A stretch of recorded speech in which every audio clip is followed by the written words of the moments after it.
왕이신 나의 예수님, 왕이신 나의 예수님, 내가 주를 높이고 영원히 주의 이름을 송축하리라.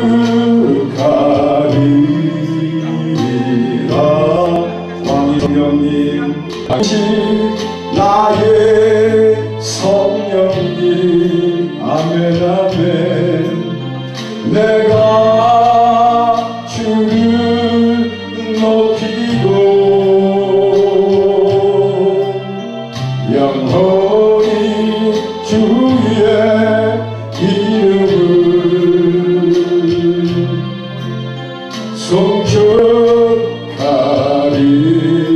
송축하리라. 왕이신 나의 하나님 고백합니다.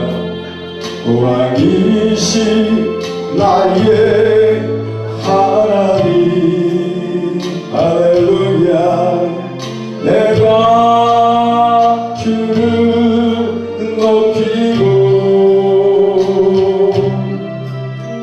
영원히 주의 이름을 송축하리라.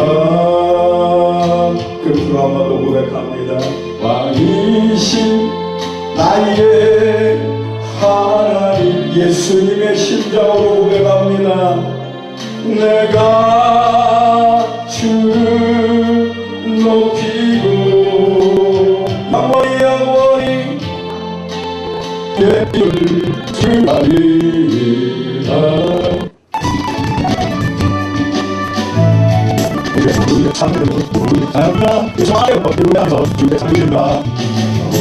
주의 거룩한 땅에서 주께 배드립니다. 주께서 주신 모든 은혜 나는 말할 수 없네. 내 영혼은 너희 주 따르렵니다. 주께 내 산 드립니다.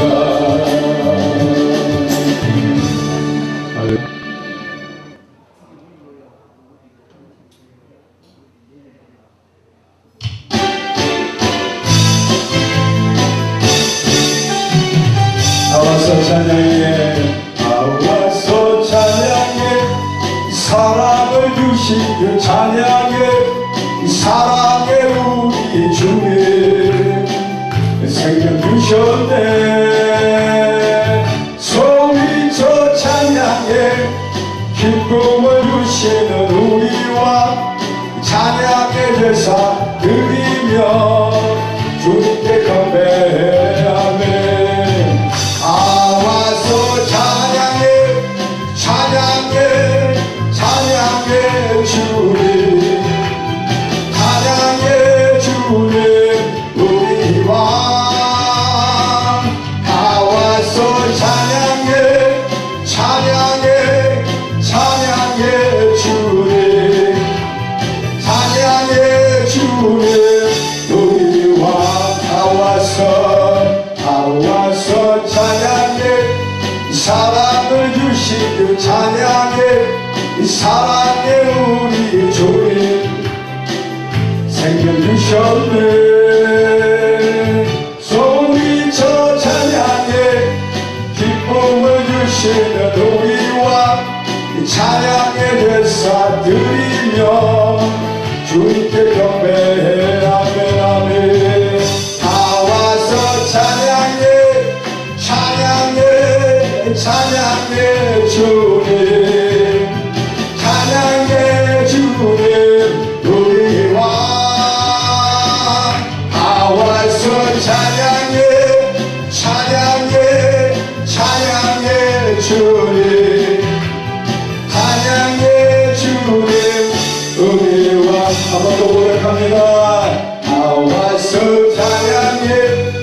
사랑을 주신 그 찬양해 사랑해 우리 주님 생명 주셨네 소리쳐 찬양해 기쁨을 주시는 우리 왕 찬양의 대사 드리며 주님께 경배해 아멘 아멘 아멘 다 와서 찬양해 찬양해 주님 찬양해 주님 우리 왕 다 와서 찬양해 찬양해 주님 찬양해 우리 왕 할렐루야 주님의 높고 위대하심을 찬양합니다.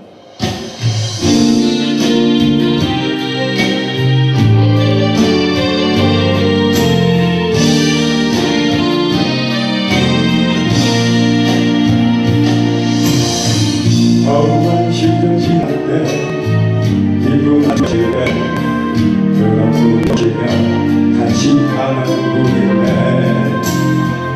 그와 같이 너희를 버려두지 않으리 내가 너희와 영원히 함께하리라 성령 오셨네 성령님 오셨네 성령이 오셨네 내 주에 보내신 성령이 오셨네 우리 인생 가운데 길 찾아오셔서 그 나라 꿈꾸게 하시네 억눌린 자 갇힌 자 자유함이 없는 자 피난처가 되시는 성령님 계시네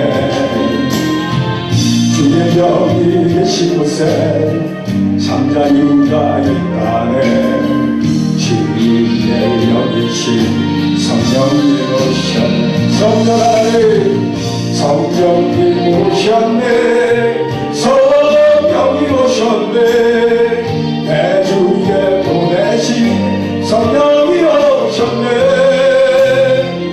우리 인생 가운데 길 찾아오셔서 그 나라 꿈꾸게 하시네 다시 한번 고백합니다 더우한 시절 지날 때 기쁜 한숨 내쉴 때 그만큼 병 보시며 간직하는 분이네 그와 같이 너희를 버려두지 않으리 내가 너희와 영원히 함께하리라 큰 소리로 성령님 오셨네 성령이 오셨네 내 주에 보내신 성령이 오셨네 우리 인생 가운데 길 찾아오셔서 그 나라 꿈꾸게 하시네 억눌린 자 갇힌 자 자유함이 없는 자 피난처가 되시는 성령님 계시네 주의 영이 계신 곳에 참 자유가 있다네 진리의 영이신 성령님 오셨네 아멘 아멘 성령님 오셨네 성령이 오셨네 내 주위에 보내신 성령이 오셨네 우리 인생 가운데 길 찾아오셔서 그 나라 꿈꾸게 하시네 성령 오셨네 성령님 오셨네 성령이 오셨네 내 주위에 보내신 성령이 오셨네 우리 인생 가운데 길 찾아오셔서 그 나라 꿈꾸게 하시네 할렐루야 할렐루야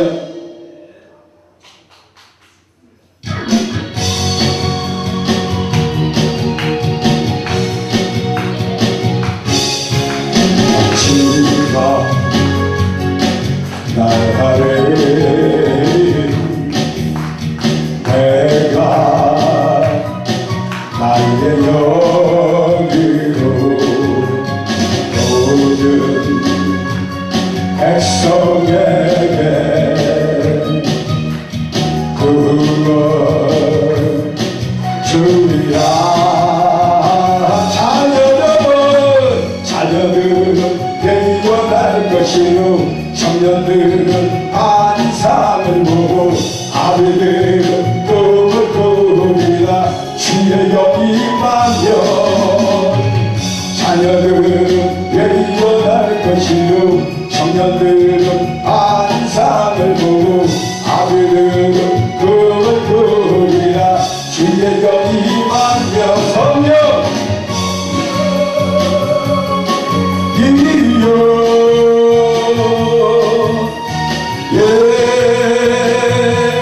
하소서. 지금 이곳에 성령 이여 우리에게 임하소서. 마지막 날에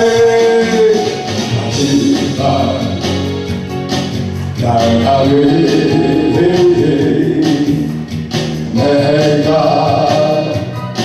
나의 영으로 모든 백성에게 구원 주리라. 자녀들은 예언할 것이요 청년들은 환상을 보고 아비들은 꿈을 꾸리라. 주의 영이 임하면 자녀들은 예언할 것이요 청년들은 환상을 보고 아비들은 꿈을 꾸리라. 주의 영이 임하면 성령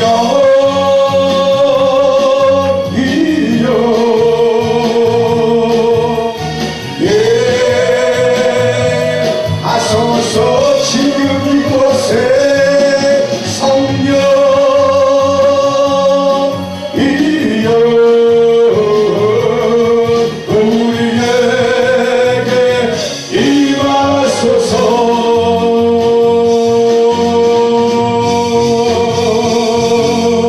할렐루야.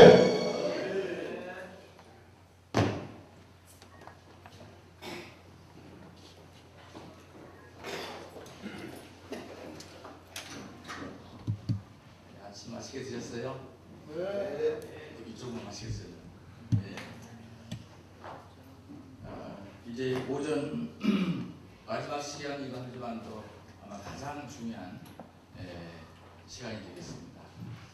이 귀한 신학 특강을 위해서 인천노예 장순호 목사님께서 먼저 기도하시고 시작하겠습니다. 말씀으로 천지만물을 창조하셨을 뿐만 아니라 지금 시간도 살아계셔서 모든 것을 섭리하시며 인도하시는 하나님의 은혜를 진심으로 감사합니다. 어렵고 어지럽고 참담하고 혼란한 이 시대에 하나님께서 우리에게 목사 장로 기도회로 모일 수 있도록 은혜 주심을 진심으로 감사합니다. 하나님, 애통하며 기도할 수 있도록 인도하여 주옵소서. 하나님을 바라보며 하나님을 통하여 소망을 찾으며 기도할 수 있는 은혜를 베풀어 주옵소서. 오늘도 하나님, 우리 귀한 특강을 통해서 말씀하여 주실 때 주님, 우리가 배우기를 원합니다. 겸손히 열린 마음으로 주님의 말씀을 듣기를 원합니다. 하나님, 그리하여 우리가 이 땅에서 우리를 목사로 세우시고 교회 장로로 세우시며 지도자로 세우신 하나님의 뜻을 잘 실현해낼 수 있도록 은혜를 베풀어 주옵소서. 하나님께서 우리와 함께하여 주시며 인도하여 주옵소서. 하나님, 마지막 때 교회가 이 땅에 소망이 될 수 있는 은혜를 베풀어 주옵소서. 귀한 교수님 세워주시었사오니 교수님을 통해서 오늘 말씀하여 주옵소서. 예수님의 이름으로 기도하옵나이다. 아멘. 자, 오늘 본 성경을 제가 공부하도록 하겠습니다. 교재에 나와 있는 대로 에베소 4장 11절로 16절입니다. 4장 11절로 16절.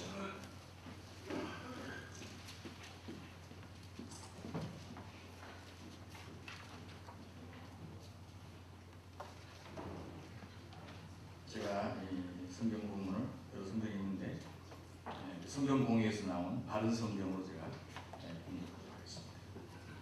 11절로 16절까지 공독합니다. 그분께서 어떤 이들은 사도로, 어떤 이들은 선지자로, 어떤 이들은 복음 전도자로, 어떤 이들은 목사와 교사로 세우셨다. 이는 성도들을 준비시켜 봉사의 일을 하게 하며 그리스도의 몸을 세우게 하려는 것이다. 우리는 다 하나님의 아들을 믿는 것과 아는 일에 하나가 되고 온전한 자가 되어 그리스도의 충만함에 장성한 분량에까지 이르러야 한다. 그러므로 우리가 더 이상 사람들의 속임수, 곧 거짓된 관계를 위한 술책에 빠져 온갖 교훈의 풍조에 흔들리는 어린아이가 되지 말고 오히려 사랑 안에서 진리를 말하므로 모든 일에 그분에게까지 자라야 한다. 그분은 머리시니 곧 그리스도시다. 온몸은 그리스도께 속해 있으며 각 마디를 통하여 도움을 받아 함께 연결되고 결합된다. 각 지체가 자기의 분량대로 역사함을 따라 몸이 자라나며 사랑 안에서 자신을 세워갑니다. 아멘. 오늘 우리에게 귀한 말씀 주실 분은 잘 아시는 한국의 유명한 구약가 교수님이신데 총신대에 오랫동안 구약을 가르치셨고 또 총장을 지내셨고 현재는 백석대학에 부총장이 있습니다. 또 미국에서 과거에 목회도 하셨고 평생을 목회자들을 키워내고 계시는 그런 분이신데 우리 예배에 모셨습니다. 우리 김원 교수님 나오셔서 우리 성도의 온전케함에 대해서 말씀 주시겠습니다. 박수로 환영해 주시기 바랍니다.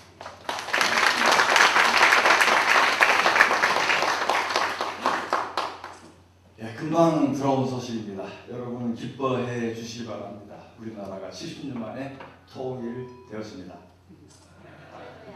들어올 때 여러분 첫 번째 들어오는 생각이 무슨 생각입니까? 구약을 읽어나가면 선지자들은 나라가 멸망할 것을 미리 봅니다. 미리 보면서 여러분 회개하십시오. 우리 신학생이 묻습니다. 2030년 하면 떠오르는 생각이 뭡니까? 그러면 16년 미래입니다. 그러면 지도자가 아니죠. 지도자는 2030년 현재입니다. 2014년은 16년 전 과거 사건입니다. 2030년에 출발해서 여기서 계획을 세우고 2016년을 끌어가야 됩니다. 우리 목회자들은 시대에 앞서가는 하나님의 사람입니다. 2030년 우리 사회가 어떻게 변합니까? 25%가 실버입니다. 다민족이 우리 민족의 20% 가까이 됩니다. 통일이 되면 제일 먼저 생기는 문제가 뭔지 아십니까? 우리는 우리 교회 세워야지. 제일 먼저 주어진 문제가 이슬람 자본이 굉장히 많이 들어옵니다. 실크로드로 들어와서 지금 그 일을 위해서 우리나라의 스카이 대학에 우리나라 정보요원에 해당되는 아주 수제급 사람들이 지금 몇천 명이 훈련받고 있습니다. 완전한 한국에 능통하고 있고 지금 이 곳을 중심해서 아시아 전역을 자기들의 마음에 넣기 위해서 엄청난 일을 하고 있습니다. 또 페툴라 굴렌이라는 이 뭡니까 터키의 시골 이맘입니다. 이맘은 우리에 해당되는 목사이고 평신도들입니다. 쿠란을 가르치는 분들, 그분이 운동을 벌여서 거육운동을 벌였는데 혁명을 일으켰습니다. 2008년도에 전 세계 학교가 800개 만들어져 있고 지금 아마 1200개가 넘을 겁니다. 그들은 이 1년에 뭡니까 이슬람은 뭡니까 평생 동안에 순례를 하게 되어 있습니다. 순례 대신에 그들은 1년씩 대학생들로 하여금 외국 가서 온건한 이슬람을 가르치는 교사로 헌신하게 만듭니다. 수많은 대학생이 나와 있고 디아스포라 터키시들이 물질을 대면서 지역마다 소외 계층 아이를 키웁니다. 초, 중고는 당연히 키워져야 된다. 너희들이 재산의 25%, 이슬람은 전 재산 25% 구제에 쓰게 되어 있습니다. 그걸 봉사해라. 너희들은 시간 봉사를 해라. 그리고 대학을 가기를 원하면 터키로 보내라. 터키에서 훈련받은 굉장히 많은 사람들이 중앙아시아로 들어가면서 지금 중앙아시아에 선교사의 대거 밀려 나오는 것은 그 사람들 때문입니다. 한국도 유태인 교육이라는 이름으로 벌써 3개가 만들어져 있습니다. 우리 목사님들은 너무 문제가 뭐냐면 교회란 조그만 곳에 갇혀가지고 저쪽을 완전히 잃어버렸습니다. 우리 머릿속에 교회와 사회를 구분시켜버렸습니다. 그러나 성경은 우리가 생각하는 개혁주의는 우리의 삶 속에, 우리의 세상 속에 교회가 있습니다. 교회는 세상을 향하여 부름받은 하나님의 사역자들입니다. 우리 이야기를 출발하기 전에 좀 우리 재미난 문제를 풀어보려고 합니다. 혹시 초등학교를 제대로 나오신 분들은 풀 수 있는 문제입니다. 한번 적어보시면 131, 228, 331, 430, 531 공통점이 뭡니까? 131, 228, 331, 430, 531 그럼 3자리 숫자죠? 짝수, 홀수가 서로 교대하고 있죠? 제가 지금 산수라 그러니까 여러분은 산수의 모든 방법을 동원하시는 산수가 아니고 달력입니다. 1월 31일, 2월 28일, 3월 31일 알고 보면 참 무수히 같지만은 많은 사람들은 한쪽만 봅니다. 지도자는 폭이 넓어야 됩니다. 여러 개의 가능성을 보면서 그것이 어느 것이 옳은가에 대해서 방향을 제시하는 자들입니다. 자, 이제는 조금 더 어려운 중학교 문제를 냅니다. 방정식입니다. K1은 값이 9입니다. K2는 값이 7입니다. 그러면 M은 얼마일까요? 5입니다. 5입니까? 예, 또 다른 분은 재미난 것은 초등학생이 주면 금방 풉니다. 왜냐하면 KBS1은 9번이고 KBS2는 7번이고 MBC는 11번입니다. 지금 우리는 한 방향만 계속 봅니다. 방정식을 통하는 거죠. 우리 많은 사람들은 빨간 안경을 쓰면 세상이 빨갛게 보이고 파란색을 쓰면 파랗게 보이는 겁니다. 문제는 누구나 봅니다. 무엇을 보는가는 차이가 많습니다. 많은 사람들은 난로 위에 주전자를 올고 물을 끓이면 야 주전자 물이 끓는다 하고 불을 끄는 게 1000명에 999명이 하는 일입니다. 한 명은 제임스 와트라는 사람은 그걸 보면서 전기기관차를 머릿속에 그리고 구상했습니다. 수많은 사람 길거리에 큰 돌이 떨어져 있으면 아이고 도시 시청이 치우지도 않느냐 이랬으면 불도저 와서 밀고 가지 왜 하고 불평하면서 옆길로 돌아갑니다. 그러나 로덴 기관 사람은 그 속에서 생각하는 사람이라는 아름다운 조각품을 그리고 만들어냅니다. 많은 사람들은 쥐를 보면 부식갱이를 들고 다니면서 쥐를 잡아라 하는 남자고 여자들은 식탁에 올라가서 여보 저 쥐 잡아요 하는 것이 여자죠. 그러나 월트 디즈니는 쥐를 보고 평화의 사로 미키 마우스를 그려냅니다. 누구나 봅니다. 누구나 보지만 무엇을 보느냐에 따라 지도자는 차이가 납니다. 지금 여기 앉아 계신 분은 목사님, 장로님, 적어도 또 회사를 경영하시고 직장을 다니시고 다 지도자 레벨들입니다. 가정에 돌아가면 아버지시고 어머니시고 그 지도자 레벨들이 어떤 일을 해야 되는가. 그렇다면 앞으로 주어진 세상 속에 교회는 어떤 일을 하는 것이고 교회 지도자는 무엇을 하는 것인가. 그래서 예수님께서 이 땅에 계실 때 이 바리새인들이 왜 당신의 요한의 제자들은 금식을 하는데 왜 당신 제자는 금식하지 않습니까? 그래서 금식하느냐 하냐 문제가 아니고 거기서 거론된 얘기는 왜 당신은 장로들의 전통을 지키지 않습니까? 그때 예수님께서 새 포도주는 새 부대에 담아야 된다라고 말씀하십니다. 거기서 강조되는 것은 원리라고 하는 것하고 형태라고 하는 것은 구분됩니다. 가장 중요한 것은 형태를 보시면 안 되고 원리를 보셔야 됩니다. 교회가 우리 한국가 20년, 30년대 한번 크게 부흥한 적이 있었고 일부 사람들은 해방 이후에 일어난 걸 부흥으로 보기도 하고 그렇지 않기도 합니다. 크게 부흥한 것은 70년 민족 보호마 운동으로 갑자기 성장한 우리 과거를 가지고 있습니다.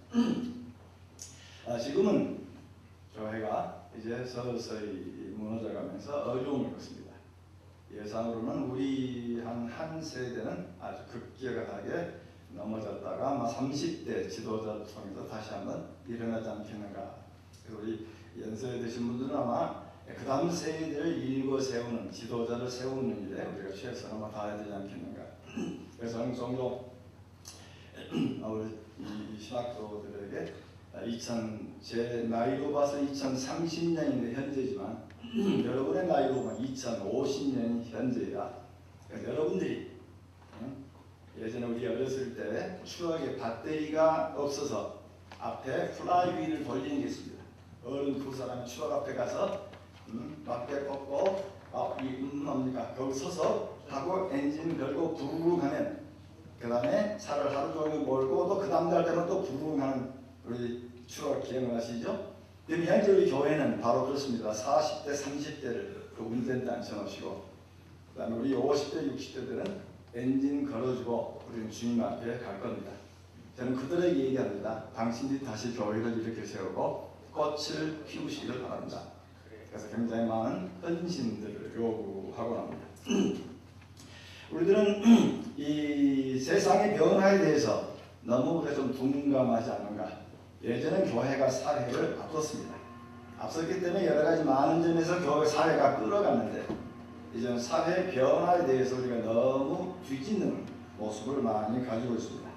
그래서 첫 번째 생각해 볼 수 있는 것은 교회와 지도자를 얘기하기 전에 우리 안목을 좀 바꿀 필요가 있습니다. 1968년도 당시만 해도 이 시계 하면 떠오르는 나라는 스위스였습니다. 스위스는 태엽으로 감는 시계, 또 태엽을 감지 않고 흔들면 가는 시계, 시계 산업으로 대단한 위치를 가지고 있었습니다. 최고의 시간, 분침과 초침을 처음으로 만들고 자동으로 움직이게 만들어줬고 방수 기술, 여러 가지 모델을 개발하면서 전 세계 시계 시장의 70%를 담당했더랬습니다. 그러나 80년대에 들어와서 수많은 시계 회사가 문을 닫아버렸습니다. 한때는 6만 2천 명의 기술자가 있었고 수많은 회사가 있었고 그러나 이 와중에 5만 명 이상이 직장을 떠나게 되고 지금 시계 기술자는 몇천 명에 불과한 나라가 되어버렸습니다. 왜 그랬을까요? 우리가 생각하는 전자시계입니다. 콜츠라는 전자시계, 이걸 만든 것은 스위스입니다. 이걸 만든 사람이 시계 회사를 다니면서 이 모델을 제시했지만 그들은 시계가 아니라는 겁니다. 시계는 시침이 있고 분침이 있고 초침이 있고 테이블을 감아야 되고 흔들어서 가게 하는 게 시계지 왜 그게 시계냐는 겁니다. 시계가 아니라는 겁니다. 이걸 일본의 세이코가 기술을 사가지고 몇 년 만에 전 세계 전자 시계를 만들면서 시계는 거의 희망을 잃어버리고 맙니다. 또 최근 우리 삼성 거기다가 휴대폰 속에다 넣어버리니까 지금 젊은 친구는 거의 시계를 가지지 않을 정도로. 왜? 시계는 뭐가 시계죠? 분침, 초침이 시계가 아니죠. 태엽이 시간이 아닙니다. 그냥 시간을 알려주는 기계에 불과합니다. 시간이라는 원리를 형태로 바꿔주는 것인데 많은 사람은 이것을 원리로 착각하다 보니까 생기는 문제가 참 많습니다. 그렇다면 교회 원리가 뭘까? 교회 형태가 뭘까? 그러면 우리 교회 지도자들의 원리는 뭘까? 어떤 일을 해야 할 것인가? 우리가 생각할 주된 이야기입니다. 아주 재미난 교회 가서 여러분들이 한번 쓸 수 있는 좋은 재미난 실예가 있습니다. 아시아 여성이 큰 회사에 임원진이 되고 그래서 미국에서 일을 하다가 영국 쪽에 가서 이 일을 보았고 2, 3일 걸릴 줄 알았는데 하루 만에 모든 게 해결되고 너무나 귀중한 답을 얻었기 때문에 곧바로 회사 알기 위해서 밤 비행기를 탔습니다. 아침에 도착해서 그리고 하루 종일 일을 하고 밤비행기를 타고 돌아오다 보니까 너무 피곤하다 보니 잠도 제대로 못 자고, 그리고 중간에 미국의 기착지에 한 번 내린 다음에 비행기를 바깥 타야 됩니다. 중간에 내려서 너무 피곤하고 그래서 잠도 깰 겸 커피를 사고, 커피를 사다 보니까 옆에 아주 갓 구운 쿠키를 팝니다. 그래서 쿠키 냄새가 너무 맛있게 돼서 쿠키 한 봉지를 샀습니다. 쿠키와 들고 커피를 들고 공항에 쉬는 곳에 가서 철썩 주저앉았습니다. 너무 피곤해서 눈을 좀 감고 좀 쉬는데 갑자기 부시럭 소리가 납니다. 그 앞에 넥타이를 메고 정장한 신사가 과자 봉지에 손을 넣더니 자기 과자를 뺏어 먹는 겁니다. 그러니 이 여자는 너무 기가 막힌 백인이 신사복까지는 저런 젠틀맨이 나한테 허락도 안 받고 과자를 먹다니 하고 말도 하기 싫어서 자기도 먹겠다 손을 뻗치니까 그 신사가 아주 친절하게 주둥이를 돌려서 빼먹게 하는 겁니다. 마음속으로는 부글부글합니다. 아니 몇 끝까지 보고 왜 자기가 또 하나 먹더니 또 먹으라고 주둥이를 돌려주고 마지막은 거꾸로 돌리니 한 개밖에 안 남았다고 반쪽에서 자기 먹고 자기를 주는 겁니다. 속은 부글부글합니다. 피곤한데 말하긴 싫고 저런 남자가 다 있어. 어떻게 저런 친구들이 그런 세상에 문제가 되지 않고 불평을 한참 속으로 썰어던다가 조금 되니까 남자가 바이바이 하고 가게 됩니다. 그래서 자기도 보니까 시간이 다 됐습니다.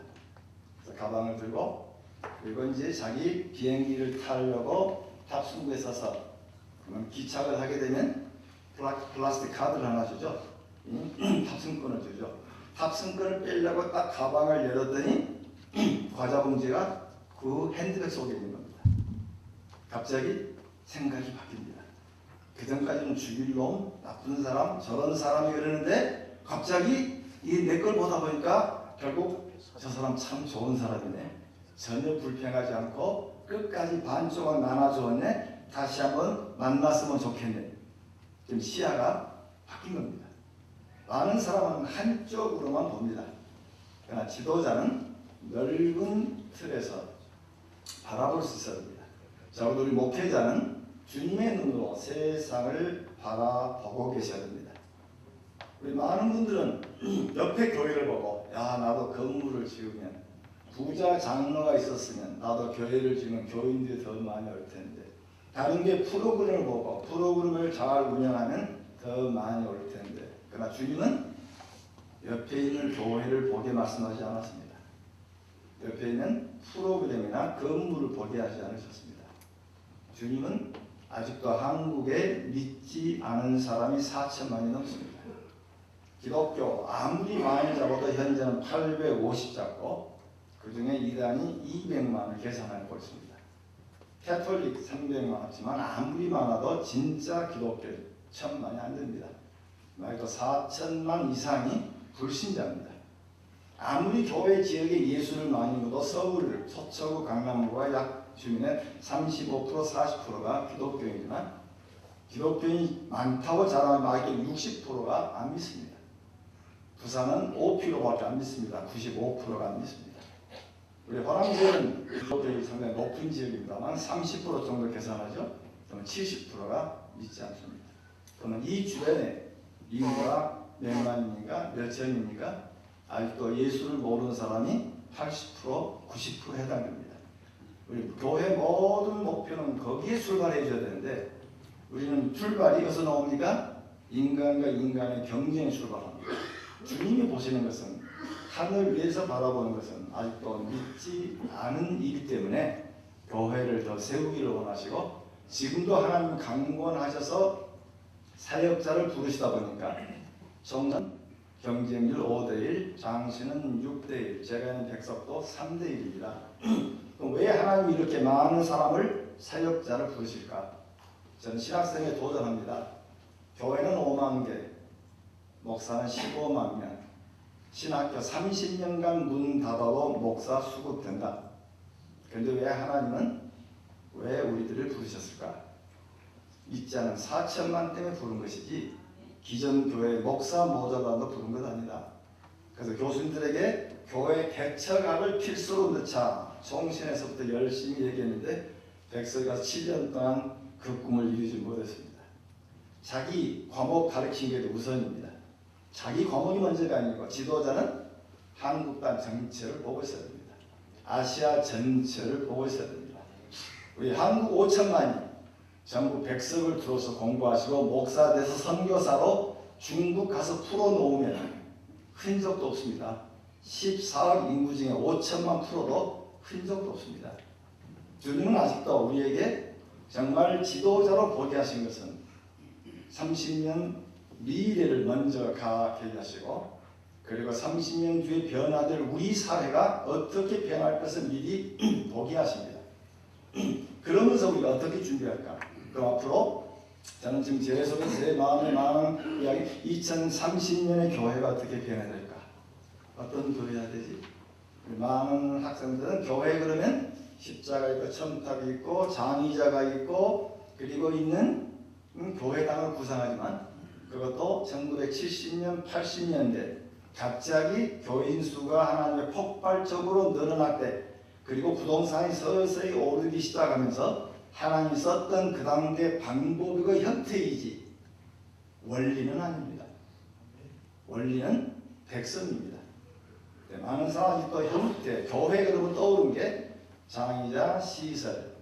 그래서 제자들 개척 교회 가보기도 하고 최근에는 미련교회를 자주 갑니다. 화성지역에 한 130교회 돌아가면서 교회를 설교하고 가다 보면 10명 있는 교회, 30명 있는 교회 들어가자마자 아니 30명 모인 교회 마이크 필요하냐? 저 뒤에 사람들 목소리 안 들리냐? 마이크 치우자. PPT 쪽에 얼굴을 내 얼굴을 쏘길래 저 뒤 사람들 얼굴 안 보이냐? 큰 교회 장난하 그만하자. 우리 교회 놀이 하는 것이 아니다. 저는 미국에서 공부를 마치고 저희 집에서 성경 공부하는 게 교회가 되었습니다. 그래서 저는 그때 집을 가지고 있었기 때문에 1.5층이 거실입니다. 2층은 침실이고 그 다음에 1층은 패밀리룸하고 차고하고 부엌 그 다음에 식당이 있었습니다. 1.5층이 큰 평수였었는데 그때 저희 집에서 예배를 드렸습니다. 그래서 뭐 의자가 없으니까 강대상도 없으니까 사과 박스를 넣고 위에다가 책보를 덮고 성경책을 넣고 몇 주간 예배를 드렸습니다. 자, 그런데 그때 제 딸 두 아이 연년생 3살, 4살 되던 때로 보아집니다. 그러면 제가 논문을 쓰고 타이틀을 쓰고 논문을 제출해야 되니까 그러면 5분 간격으로 와서 애들이 울고 언니가 동생을 또 얻어맞은 동생은 언니를 잃고 왔다 갔다 해야 되는데 갑자기 20분간 조용해버린 겁니다. 조용하면 문제가 생긴 거죠. 뭘 하나 했습니다. 그랬더니 교회 놀이를 하더군요. 그 놨던 사과 박스 갖다 놓고 책보에다 놓고 큰 성경책 거꾸로 뒤집어 놓고 그리고 큰 놈이 바로 말합니다. 그랬더니 밑에서 동생이 할렐루야 아멘. 그래서 조금 지나더니 동생이 언니를 미치고 손 들고 말아 그러더니 야 밥 먹자 하는 겁니다. 어서 많이 보던 형들이죠. 우리 머릿속에 벌써 예배 그러면 딱 떠오르는 정형 개념이 있습니다. 물론 현재 우리가 잘못됐다는 얘기는 아닙니다. 항상 거기에는 원리라고 하는 거하고 형태는 차이가 있습니다. 현재 우리 한국 선교사람들 제일 문제가 뭐냐면 복음을 전한 게 아니고 한국 교회를 그대로 이식시킵니다. 그 다음에 생기는 문제가 너무 많이 생깁니다. 그래서 선교사 돌아가라 하는 데가 나라가 참 많습니다. 그 당대 문화를, 그쪽 문화를 전혀 이해를 못한 겁니다. 복음은 어느 사회를 가도 바뀌지 않습니다. 그렇기 때문에 세상을 바라보는 시각의 렌즈라면 렌즈에는 세 종류가 있습니다. 성경 렌즈가 있고 두 번째는 역사 렌즈가 있고 세 번째는 문화 렌즈가 있습니다. 성경 렌즈는 시대가 아무리 바뀌어도 지역이 바뀌어도 절대로 변하지 않습니다. 원리 자체는 변하지 않습니다. 원리는 기능이거든요. 만약 형태는 바뀝니다. 하나 예를 들어볼까요? 몇 시에 예배를 드려야 됩니까? 주일날 몇 시에 예배를 드려야 됩니까? 왜 11시입니까? 저도 미국서 교회를 같이 하고 11시 예배를 드리다 10시로 바꾸려고 하는데 장로님 집사님들이 안 된다는 겁니다. 왜요? 선교사가 전해준 복음이라는 겁니다. 11시 예배가 동정녀 마리아 탄생 교제와 같습니다. 그걸 설득한 6개월 걸렸습니다. 그래서 일찍 모아서 예배드리고 성경 공부하고 그러면서 예배 시간을 조금 늘렸던 왜 11시일까요? 그건 유럽 문화가 두끼 문화였습니다. 2차 대전 이후에 세끼 문화였지 그전에는 세끼를 먹을 수는 극히 제한됐습니다. 아침에 일어나서 밀 까불어서 빵 만들어 먹고 치우고 나오는 시간 11시입니다. 그래서 시골 문화가 정착되면서 11시가 된 것이지 11시가 성경적은 아닙니다. 주일날 모이는 것은 성경적이죠. 그다음 위자리 교회 왜 11시에 드리느냐? 왜 큰 교회하고 경쟁하느냐? 2시 예배를 드리지 5시 예배를 드리지. 그러면 믿음 있는 큰 교회 다닌 교인들이 11조나 모든 일들은 자기 교회에서 하지만 그 중에 열심히 있는 사람은 오후에 작은 교회 와서 예배를 봐주는 것도 좋은 헌금입니다. 물질만 헌금이 아니고 전도를 했는데 서점에 앉아있으면 그 사람이 정착을 못합니다. 한 20-30년 앉아줘서 박수도 쳐주고 껴안아주기도 하고 격려도 해야 거기 자리에 앉는 거죠. 그래서 미국은 개척 선교사라 해가지고 파송을 해줍니다. 평신도 드립니다.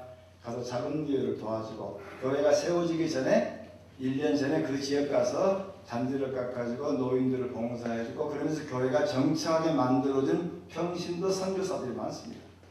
우리는 사역자의 머릿속에 목사님 전도서는 딱 제한되다 보니까 우리는 평신도인데 그건 성경적 부분들 아니라고. 자, 또 다른 좀 더 색다른 질문하죠. 서리 집사가 성경적입니까? 비성경적입니까? 자, 목사님도 한번 답해 보시죠. 서리 집사 제도가 성경적입니까? 비성경적입니까? 비성경적이면 당장 다음 주에 가서 서리 집사 없애야 되죠. 교회는 클럽이 아닙니다. 하나님 말씀의 원리에 따라서 일하는 것입니다. 신학도도 매우 난처해야 합니다.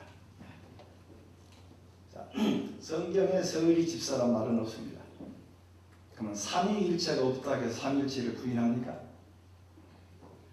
다윗 언약이라는 말이 없다 해서 다윗의 언약이 없습니까? 자칫되면 큰 소란이 벌어집니다. 서리 집사 형태입니다. 그럼 원리는 뭘까요? 원리는 위임의 원리입니다. 출애굽기 18장에 보면 모세가 혼자 많은 사람들을 재판을 하다 보니까 하루 종일 줄 서 있는 사람도 지쳐버렸고 모세도 지쳐버립니다. 그때 이두로가 와서 이두로 원칙을 얘기합니다. 전부장, 백부장, 50부장, 10부장을 세워서 그들에게 위임하고 자단케 하고 자기들이 스스로 결정케 하고 저들이 못한 것만 네가 해줘라 라는 얘기를 합니다. 그 원리에 따라서 위임의 원리, 천부장, 백부장이 주어지지만 다윗의 왕권이 주어지면 사라져버립니다. 네, 이제는 장군과 다른 모습으로 나타나지만 위임의 원리는 변하지 않습니다. 바뀌었지만 더 재미난 것은 사도행 6장에 보시면 우리 주님께서 집사 세우란 명령이 없습니다. 환상으로 말씀하지 않았고 비전으로 이상으로 보이지 않았습니다. 근데 갑자기 집사를 세웠습니다. 거기서 말하는 집사는 우리는 안수 집사라고 말합니다. 근데 하나님 명령론인데 집사를 세웠으면 그 문제가 되는 거 아닙니까? 이것도 위임의 원리에서 우리가 다 감당하지 못하니까 구제하는 일을 전념케 하자 해서 집사를 세운 일입니다.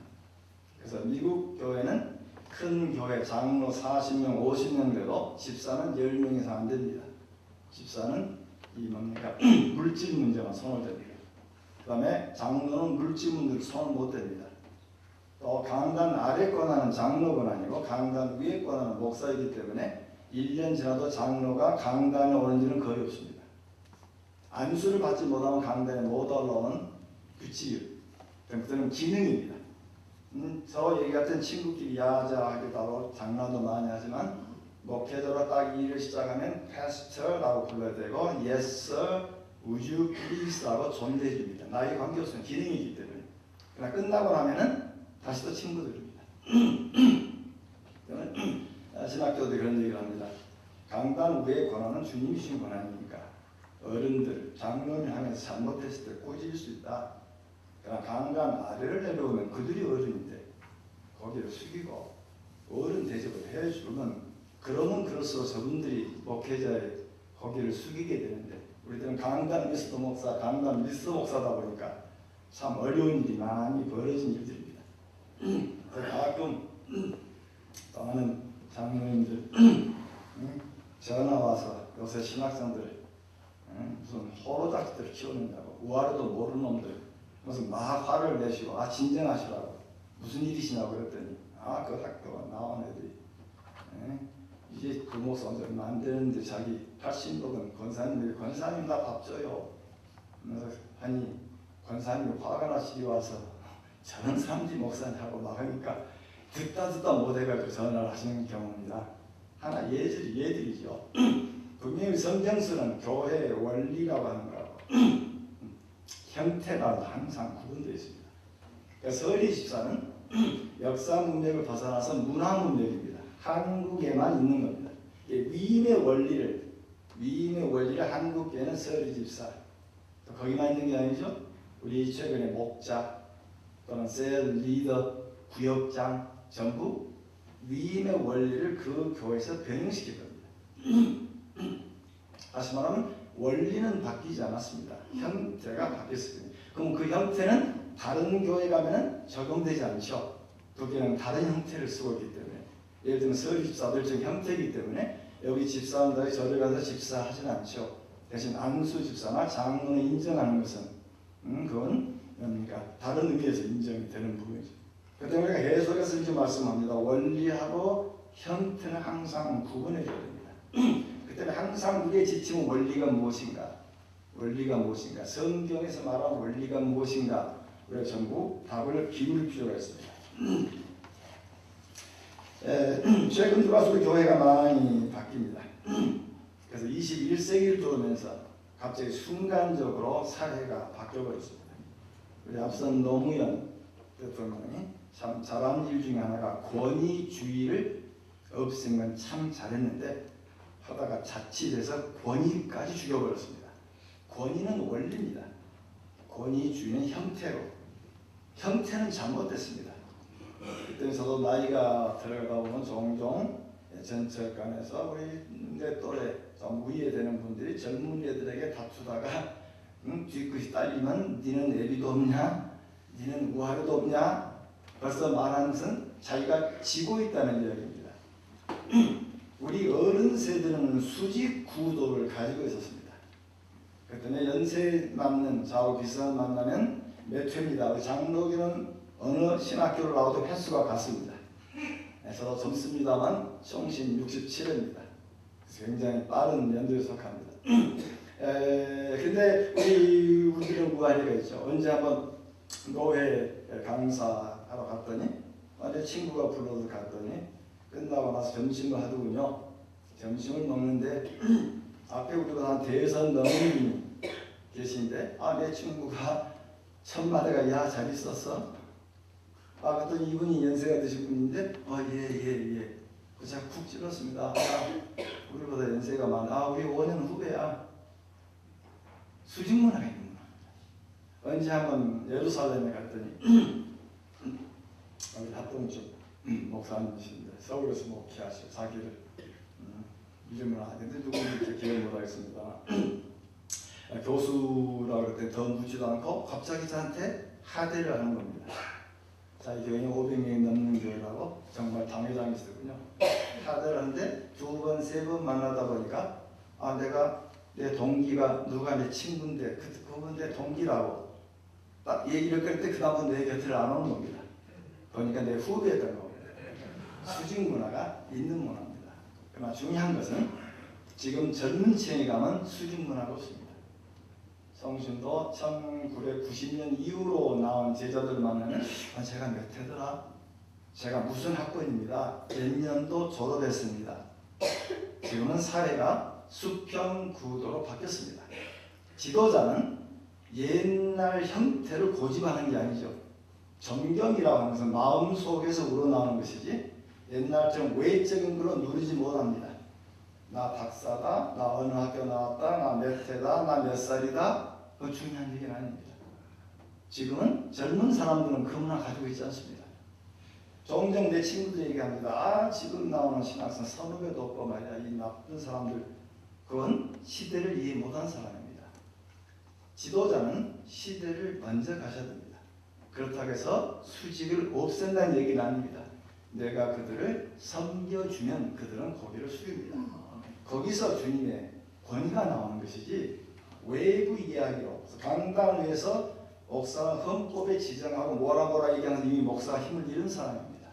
말씀을 가지고 그들을 붙잡지 못하면, 기도의 영역으로 그들을 붙잡지 못하면 그들은 몇 번은 고개 숙여줍니다만 얼마 지나면 하지 못합니다. 그래서 우리 어른 세대들은 전 종종 신학도덕의 재미난 표현을 씁니다. 망아지 시대입니다. 망아지 물먹이를 억지로 끌고 가면 억지로 안 간다고 뺐대지만 물가 대다 물 먹습니다. 예전에 교회에서 부흥회 치러도 당회장 목사님이 억지로 부흥사 불러와서 부흥회 하면 처음에는 불편하고 왜 또 부흥회야 부흥회 하지만 또 끝나고 나면 예 은혜 받았습니다. 네, 수직문화이기 때문에 목사의 권위 때문에 그래도 하고 보니까 은혜가 되더군요. 은혜가 되었단 말이 아니고 목사 권위에 순종하는 표현일 뿐입니다. 지금 세대는 망아지 시대가 아닙니다. 끌어가면 다 도망가버립니다. 지금은 강아지 시대들입니다. 강아지는 큰 개건 작은 건 줄을 달았건 안 달았건 항상 주인 앞에 갑니다. 가면서 자기가 주인을 끌고 간다고 합니다. 자기가 주인을 인도한다고 합니다. 그래서 그런 경험 가지고 계시죠? 개가 막 뛰어갑니다. 4걸이 왔습니다. 4걸이 와서 내가 반드시 갈 줄 알고 개가 막 뛰어가길래 내가 방향을 틀어서 오른쪽으로 가게 되면 갑자기 가다가 나를 봅니다. 그리고 얼른 뛰어서 내 앞에 와서 강아지는 자기가 선생님 개를 끌고 주인을 데리고 간다 생각합니다. 지금 젊은 아이들입니다. 젊은이들은 다 자기 똑똑합니다. 그들을 맞춰주고 잘한다 잘한다 잘한다 이것도 하면 더 좋을 텐데 그러면 따라옵니다. 사랑으로 깨어나면 따라옵니다. 그래서 저는 지금 신학도들 30대 주간반들은 30대가 주축이니까 여러분들 20년 뒤에 중견 목회자가 돼서 200~300년 목회를 한다 가정해보자. 그때 일할 장로 20년 뒤에 당신이 당회장 됐을 때 그때 함께 일할 장로가 지금 몇 살이냐? 40대입니다. 그건 또 목회자구나. 40대 얼마나 관계없다. 지금 함께 일할 장로는 20대 후반이다. 권사는 10대 후반 애들이다. 그들과 함께 20년 가다 보니까 아버지지. 40대 50대가 또 설교 몇 마디? 아니다. 교인들은 설교 때문에 오 목사님 말씀 좋은데요? 그건 1000명 넘었을 때 얘기지. 500명 이하 교회는 설교 때문에 이 교회 그건 입으로 나온 교과서지. 실제는 목사의 성품과 인품과 그리스도를 닮아가는 모습 속에 고개를 숙이는 것이지. 그래서 저는 자주 얘기합니다. 우리 엄마가 초등학교 나온 엄마하고 대학 나온 엄마 누가 더 아이 잘 키우죠? 초등학교 나온 엄마하고 대학 나온 엄마 누가 잘 키웁니까? 질문이 틀렸습니다. 답을 하면 질문이 뭔지 모르는 사람입니다. 서울대 나왔냐? 초등학교 나왔냐? 아무 관계없습니다. 사랑으로 키우면 평생 엄마입니다. 예수님이 예루살렘 대학생 부르지 않았습니다. 저 총구석에 갈릴리 초급 대학생 불러가지고 사역을 했습니다. 성적 좋으신 분들 목회 잘 못하죠. 큰 교회 부교육자로 가서 또는 큰 교회 교육자로 가서 잘합니다. 왜? 그거는 설교만 잘하시면 되니까. 그러나 작은 교회는 설교로 움직이는 게 아닙니다. 성품과 인품과 헌신이고 그리스도를 닮은 것 같이 너도 나를 닮아라 라고 하는 원리에서 출발해야 되는데 우리는 항상 형태를 가지려고 합니다. 그래서 원리와 형태를 계속 이런 머릿속에서 구분해 주셔야 됩니다. 그다음에 주님의 이름을 어떻게 볼 것인가. 그래서 형태가 지금 권력의 구도가 바뀌어지는 중에 수직 구도가 사라지고 수평 구도로 줄었지만 인간 관계는 사라진 건 아닙니다. 방법이 바뀐 것뿐입니다. 아버지는 아버지고 자식은 자식, 이 관계가 바뀌어진 건 아닙니다. 옛날에는 우리 문화 자체가 수직을 가지고 있었기 때문에 수직으로 누를 수 있었습니다. 그러나 지금은 수직이 사라졌기 때문에 수평 구도 내에서 내가 어떻게 하면 저 사람을 내가 내 사람으로 관리로. 그래서 미국의 평생 교육원, 대학마다 평생 교육원이 있습니다만 우리나라 대학을 못 간 사람들 공부하는 걸로 되어 있습니다만 미국은 대학 졸업자가 다니는 학교입니다. 주로 중역들이 다닙니다. 제가 공부했던 뉴욕 대학교 사립대학이고 만하탄 남쪽에 있습니다. 제가 공부할 때만 해도 학사, 석사, 박사 8,000명밖에 안 됩니다. 평생 교육은 6만 명입니다. 그 다음에 UCLA는 15만 명입니다. 거의 중역들입니다. 왜? 이제 젊은 대학 졸업자가 새 지식을 가지고 나왔기 때문에 중역으로 누르지 못합니다. 내가 저 사람이 배운 지식을 가지고 있어야 됩니다. 지식을 가져야 내가 저 사람을 쓸 수가 있습니다. 그래서 중역들, 미국의 노동자들은 40시간만 일하면 되지만 중역은 평균 60에서 70시간 일합니다. 그렇지 않으면 아래 사람을 데려올 수가 없어요. 왜? 수직 문화가 사라져버렸기 때문에. 지금 한국이 그 문화가 사라지고 있습니다. 빨리 그걸 가지셔야 됩니다. 두 번째 또 하나 크게 바뀐 게 있습니다. 첫 번째는 구도 문제이지만 두 번째는 커뮤니케이션 방법입니다. 옛날에는 일반 커뮤니케이션입니다. 라디오 방송책입니다. 위에서 얘기하면 무조건 받아들입니다. 그러나 지금은 쌍방 커뮤니케이션입니다. 혼자 얘기하는 시대는 지나가 버렸습니다. 얘기를 듣고 답할 수 있어야 됩니다. 우리 탈북 사람들 세터민이라고 그러죠. 세터민이 한국에 와서 적응하기 가장 어려운 게 이 두 개 시스템입니다. 수직문화, 당이 결정하면 우리는 한다. 그렇게 훈련받은 사람이 한국에 와서 모든 걸 자기가 결정한다? 그건 생각을 못하는 겁니다.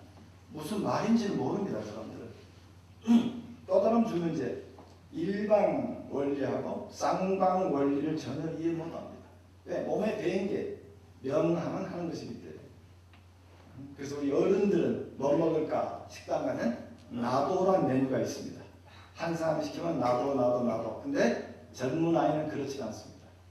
엄마는 설렁탕 먹으라고 자기들은 햄버거 먹으라는 시대들입니다. 그렇다고 걔네들을 꾸질 수가 없습니다.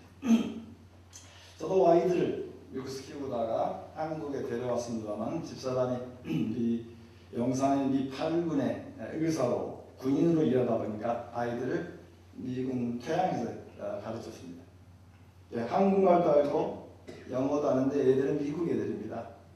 그래서 저희 아버님 살아계실 때 온 가족이 자주 언젠가 제주도 음력 설날 전체 가족이 모아서 놀러 갔다 왔습니다. 그래서 3일간 잘 놀고 서울에 돌아오자마자 또 밥을 하니까 두 아이가 정색을 합니다. 또 밥이야. 우리는 밥 그러면 흰밥이죠. 근데 자기들은 엄마 아빠 때문에 3일간이나 흰밥을 먹어준 겁니다. 근데 왜 또 밥이야? 그래서 합섯이 밥을 약간 변경해서 비빔밥을 먹었습니다. 그때는 애들이 불평이 없어요. 종류가 달라졌으니까. 다시만 사고가 이제는 쌍방입니다. 그때 오히려 우리가 잘못한 게 오늘 뭐 먹을까 하고 물었어야 되는데 일방적으로 했던 데서 문제가 생기는 부분입니다. 지금은 우리 사회가 쌍방 구조로 바뀝니다. 우리 종종 설교 외치는 것이죠. 외친다. 설교는 외치는 것이다. 그러나 곰히 생각해 보시면 외치는 것도 커뮤니케이션의 방법의 한 방법입니다. 옛날에는 마이크가 없으니까 성벽 밖에서 전쟁하자고 야하고 소리 질렀고 또 사신이 왕 앞에 가서 큰 소리 얘기해야 저 옥자에 앉은 사람이 얘기를 들으니까 소리를 줄일 수밖에 없었죠. 그러나 오늘날은 커뮤니케이션은 일방적 얘기가 아닙니다. 60대를 놓고 설교할 때는 제가 움직이지 않아야 됩니다. 움직이면은 설교 못 들은지 기억 안 납니다. 목사가 자꾸 움직인 것만 기억납니다. 그러나 10대, 20대 초반 애들 설교할 때는 가만 서서 설교하면 자버립니다. 마이크를 들고 한 5분 메시지하고 자, 또 어떻게 생각하니? 너는? 아니 같이 들었는데 왜 얘기가 틀리지? 그럼 너는 설교입니다. 우리 설교 아니라고 합니다. 그냥 성경 공부라고 합니다. 우리 학생들이 도전합니다. 교회에 꼭 장의자가 있어야 되는가? 처음 출발할 때는 집에서 해라. 집에서다가 5가정, 6가정 되면 방이 좁다. 그럼 이 사람들이 장소로 옮기자고 얘기한다. 그렇다고 해서 목사가 교회당을 준비하면 바보다. 교인들이 준비하지 왜 목사가 준비하느냐. 안디옥 교회봐라. 평신도 교회로서 목사를 모시고 왔지. 그래서 우리 방교대 앞에는 스타벅스가 있습니다. 스타벅스 주일 아침 8시, 10시가 손님 없다. 문은 8시 열지만 10시 넘어서 교회 갔다 온 사람이 잠깐 지내주지 안 믿는 사람이 아침부터 거기서 오지 않는다. 그러면 거기 찾아가서 한 사람이 5,000원 주면 빵 하나 하고 커피 준다. 그럼 20인분 10만 원이다. 20인분 돈 주고 10시까지 손님 받지 말라고 하고 내가 보낸 사람만 받으라면 그거 교회당 아니냐. 꼭 장의자가 있어야 되느냐. 개념을 바꿔봐라. 그건 어느 상태가 됐을 때 장의자가 필요한 게 원리는 아니다. 진정한 설교는 이 말씀이 얘기하게 하는 것이지 내가 외치는 것이 아니고 말씀이 소리치게 하는 것으로 내가 그 방법을 커뮤니케이션 쓰는 것이지. 그 설교학 교사는 자주 제자 설교학교사 왜 외친다고만 그러느냐. 그랬더니 오히려 그 교수가 저를 이상하게 봅니다. 그래서 저는 구약 교수이기 때문에 성경 본문에 관한 얘기만 철저하면 되고 다시 말하면 지금 커뮤니케이션이 바뀌었습니다. 그래서 저도 이 뭡니까 집에서 예배를 보기 시작하면 또란다란 얘기하면서 또 전도할 때 처음부터 예수를 얘기하지 말고 또란다란 얘기하면서 지난 한 주간 얘기도 하고 삶에 관한 얘기와 삶에 관한 얘기 중에 필요할 때 성경이 증거되고 그들 가슴속에 삼으면 말씀 선포이고 성경 공부 성경 자체를 가르치려 하는 것은 현장을 잘못 이해하는 거다. 왜? 서울대 나온 엄마가 2살짜리 아이한테 서울대 보내려고 2살 때부터 ABC 안 가르칩니다. 약국은 가르치고 도리들이 짝짝꿍 가르칩니다. 저들 그러니까 영적인 눈높이에 맞춰져야 됩니다. 그 눈높이에 맞추면서 일들을 읽어가는 그러니까 다시 원론으로 들어옵니다만 원리와 형태인데 지금 권력의 구도도 바뀌었지만 원리가 바뀐 건 아닙니다. 인간과 인간 사이가 바뀐 건 아닙니다. 커뮤니케이션 방법이 바뀌었습니다만 전달하는 내용은 바뀌지 않았습니다. 전달의 방법이 바뀌었습니다. 그런 점에서 우리가 뭔가 새로운 부분을 찾는 것이 아니고 지금 우리가 바꾸다 그러지만 바꾸는 건 빙산에 나타나는 부분만 바뀝니다. 90%는 안 바뀝니다. 우리 여자 옷은 하도 많이 바뀌니까 예를 들기 힘들지만 남자 옷은 안 바뀝니다. 그래서 남자도 자세히 보면 바뀌죠. 애기가 커졌다가 작아졌다가 단추를 1개 들었다 2개 들었다 3개 들었다 뒤를 텄다가 붙였다가 그러나 안 바뀌는 게 있습니다. 옷은 항상 가슴을 저미는 거고 2 팔은 있어야 됩니다. 원리는 안 바뀝니다. 절대로 원리는 안 바뀝니다. 그러나 형태는 바뀝니다. 그 때문에 우리 목사님 장로님 교회를 인도할 때 계속 머릿속에 2030년 40년 어떻게 변할 것인가 그날 현대 상황에서 현재를 놓고 지금 16년 과거 26년 과거 속에서 어떻게 플랜을 만들어 가셔야 됩니다. 그래서 이들을 변화해가는 우리가 앞선 지도자의 모습을 갖기를 바랍니다. 자, 이런 부분을 통해 가지고 그 때문에 우리들의 세대는 옛날 우리들의 세대는 기성복 세대입니다. 맞춤복 세대예요. 근데 기성복 세대죠. 그러나 지금 세대는 맞춤복 세대입니다. 한마디로 말한다면 지금 우리 옛날 앙주에 김이 살았을 때는 이 강남에 있는 많은 유한 마담들이 앙드레어 옷을 입어야 파티에 낄 정도로 누가 지은 옷이냐, 누구 옷이냐 굉장히 중시했습니다. 지금은 그거 중요하지 않습니다. 저도 딸아이 때문에 겪어본 적이 있습니다. 미국 고등학교는 고3 때 프롬이라 해서 졸업 파티합니다. 이제 학생에서 어린이 되는 과정에서 한번 우리 영어봉 자주 나오죠. 프롬 파티가 있는데 그래서 우리 딸아이 또 남자 또 친구하고 댄스 파티를 간다고 집사람이 옷도 사주고 처음으로 파마도 해주고 화장도 해줬습니다. 그리고 갔더니 갑자기 큰아이가 헐레벌떡 학교에서 우리 집까지 한 10분 거리쯤 살았는데 들어와서 막 옷을 받는 겁니다. 그래서 아니 그 옷 예쁜데 왜 바꿔 입냐? 엄마가 그 큰 돈 주고 사줬는데 아니 아빠 말 시키지 말라 바빠요 바빠 하고서 막 바꿔 입고 다른 옷을 입고 가는 겁니다. 이상해서 다시 불렀어요. 그때 아빠 바빠 죽겠는데 아니 내가 이해가 안 된다. 아빠 이해 좀 하고 가라. 그랬더니 파티 석상에 갔더니 똑같은 옷을 입은 사람 두 사람이 있었습니다. 그리고 우리 아이가 가위바위보에 져서 옷을 바꿔버렸습니다. 그래서 놀래가지고 아니 같은 옷 입으면 좋지.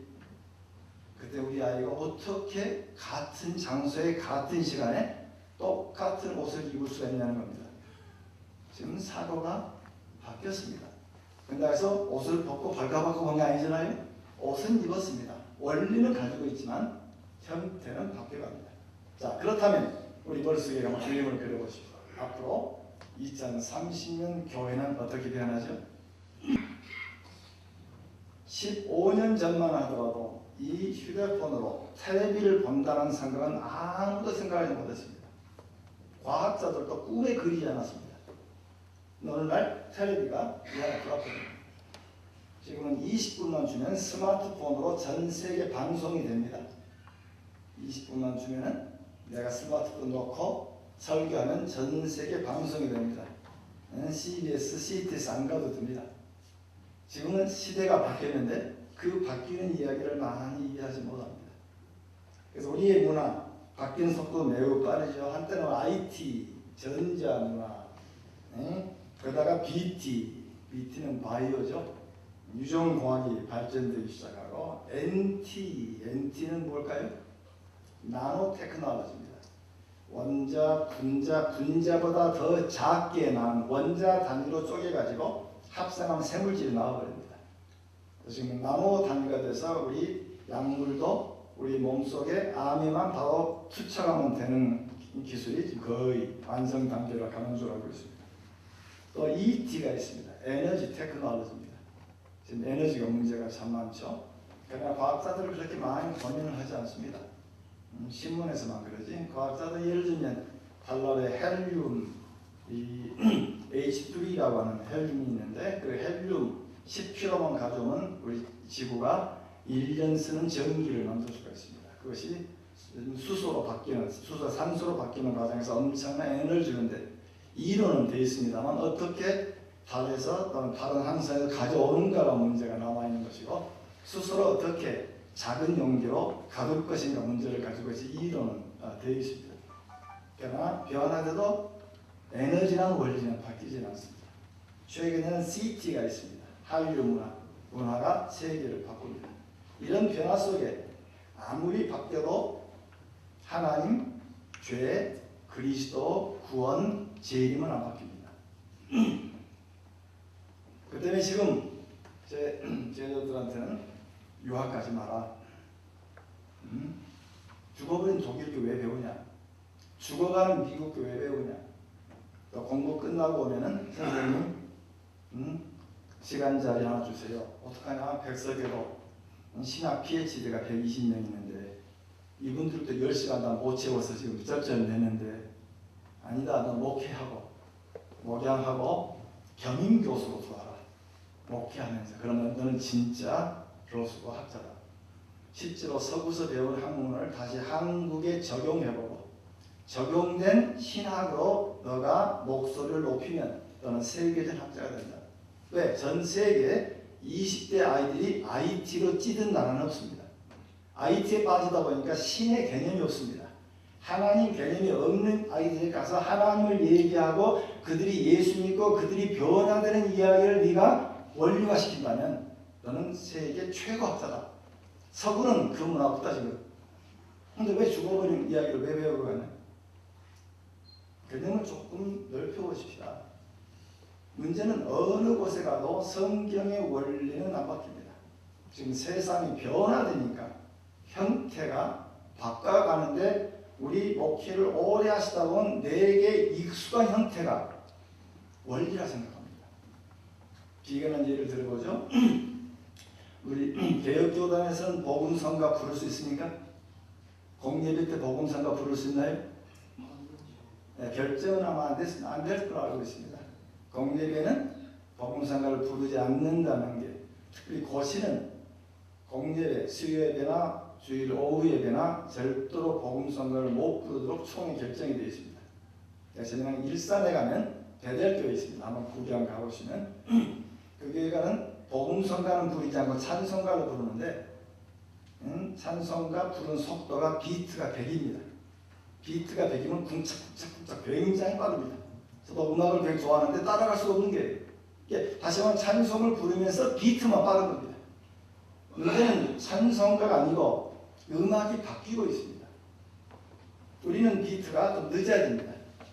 생각하고 눈물이 좀 나와야 되는데 젊은이는 그 개념은 아닙니다. 혹시 여러분들 시간이 되시면 서울 예술회관 앞에 가면 넘치는 교회라는 데가 있습니다. 이창호 목사님이신데 거기는 1시에 예배를 시작하면 보통 6시, 7시에 끝납니다. 시계를 덮어버렸습니다. 젊은 아이 예배를 보고 너무 짧아요. 너무 짧아요. 은혜를 덜 받았어요. 그래서 설교하기 전에 3시간 찬송합니다.